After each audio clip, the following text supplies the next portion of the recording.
Kobe with three. Kobe goes by him. All the way to the right hand. Right into Duncan. It's a 2-point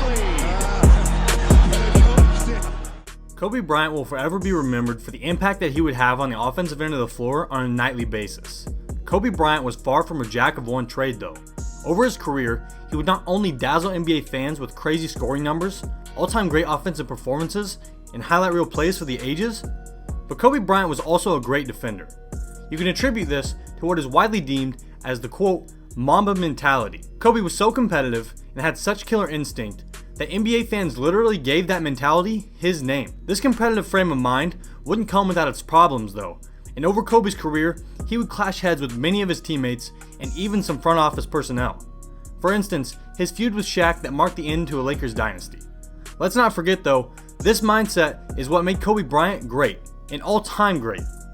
Welcome to NBA Zone. In today's video, we'll be taking a look at the career of Kobe Bryant, going over his numbers, great performances, and some interesting stories from his career.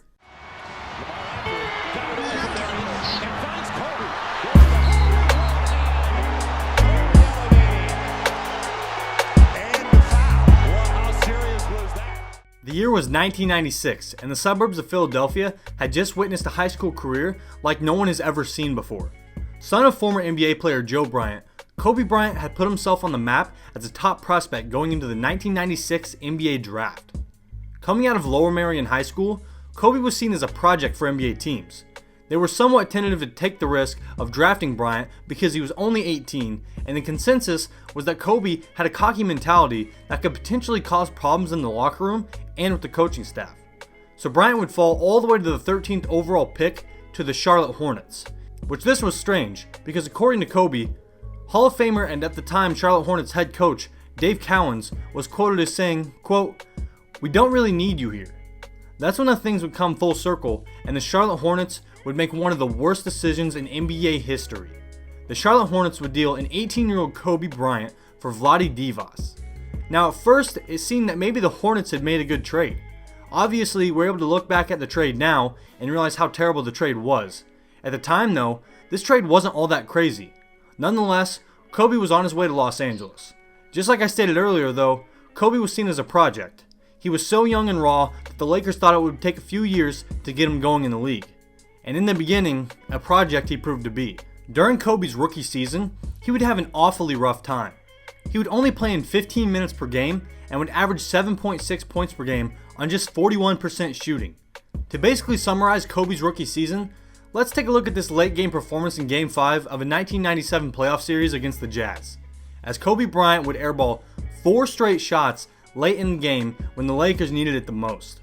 That misfortune wouldn't last though, because Kobe Bryant's next 2 seasons showed nothing but progress, an immense amount of progress. In Kobe's second year in 1998, he would jump all the way up to 15.4 points per game. Then he would make another leap and average 19 points a game the following year.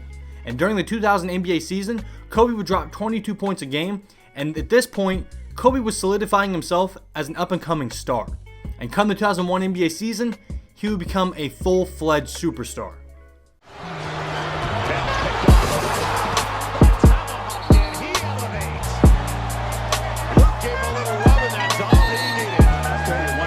Kobe Bryant would hit his prime around the 2000-2001 NBA season, and it would last until about the 2013-2014 NBA season. Over this period of time, Kobe would form a Hall of Fame career. He would prove to be one of the greatest scorers and greatest winners in the history of basketball. He would be part of the early 2000s Lakers dynasty with Shaq. He would will some of the early to mid 2000s garbage squads to victory, and he would lead some of the great late 2000s and 2010s Lakers squads to deep playoff runs and a finals victory. Kobe would win 5 championships during this time. The Kobe-led Lakers would start the 2000s by three-peating, winning the finals in 2000, 2001, and 2002. You can't give all the credit to Kobe though, because he had a fellow teammate named Shaquille O'Neal.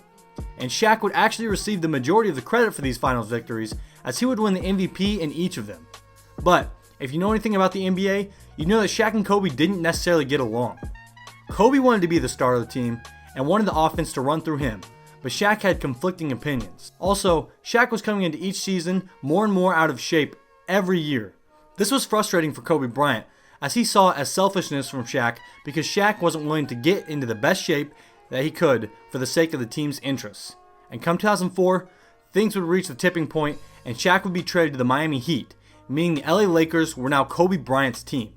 And the day after Shaq was traded, Kobe would sign a 7-year, $136 million deal. Knew that the Knicks might want to trade him. Man, I'm sure we can try to get him. Brings it.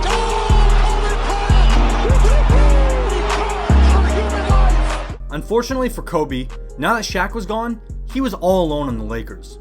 And from a stretch of 2005 to 2007, he wouldn't make the finals. But during this time is when Kobe would put up his best statistical averages of his career and a performance for the ages. During the 2005-2006 season, Kobe would average a career-high 35.4 points per game, which at the shooting guard position only really compares to the likes of Michael Jordan. During that same season is when Kobe Bryant would have his famous 81-point game against the Toronto Raptors, a showcase of scoring that the NBA hasn't seen since Wilt Chamberlain dropped 100 back in 1962.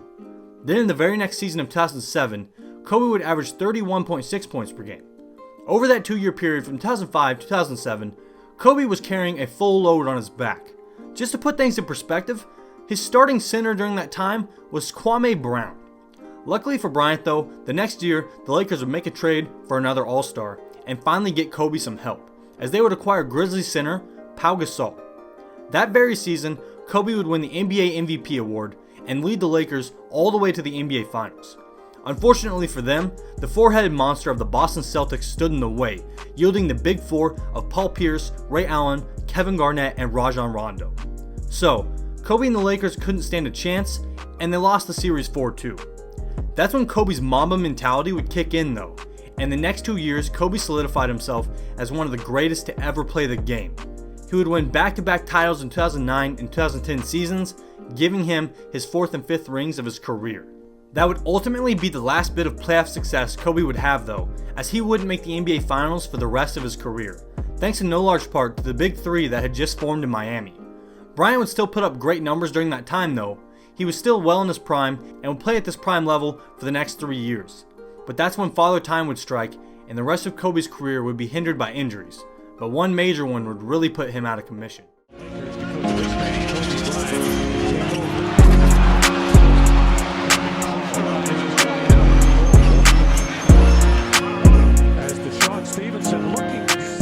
The date was April 12, 2013, Game 80 of the Los Angeles Lakers regular season. Kobe Bryant had been logging brutal minutes throughout the spring and was doing it once again. He had played virtually the entire game despite hyperextending his left knee early in the second half. With 3 minutes left to go in the fourth quarter, he made a seemingly innocent move, pushing off his left foot as he attempted to drive around Golden State Warriors' Harrison Barnes. He was fouled, felt a pop, and thought someone had kicked him. The superstar crumbled to the ground, grimacing and holding the back of his ankle. Kobe Bryant would never be the same player ever again. In the next season, Kobe would only play in 6 games, and then 35 games the next season. His numbers were way down, and it was clear that Kobe's career was coming to an end. It was 2015, and Bryant realized that it was his time to go, so he would announce it to the public before the season, and the farewell tour would begin. For the entire 2016 season, every moment that Kobe spent on the floor would be cherished by NBA fans. It all would build up and bring it all to one of the most cinematic endings to an all-time great story. In Kobe Bryant's final game in the NBA, he would put up 60 points and would have one of the greatest clutch performances of his career, knocking down difficult shot after difficult shot, carrying the Lakers to victory in his final game as an NBA player.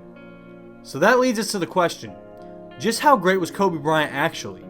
Well, he was an 18-time All-Star, 15-time All-NBA selection, 12-time All-Defensive selection, 2-time scoring champ, 2008 NBA MVP, 5-time NBA champion, and 2-time Finals MVP. So, if you ask me, Kobe Bryant's NBA career was everything that it's hyped up to be.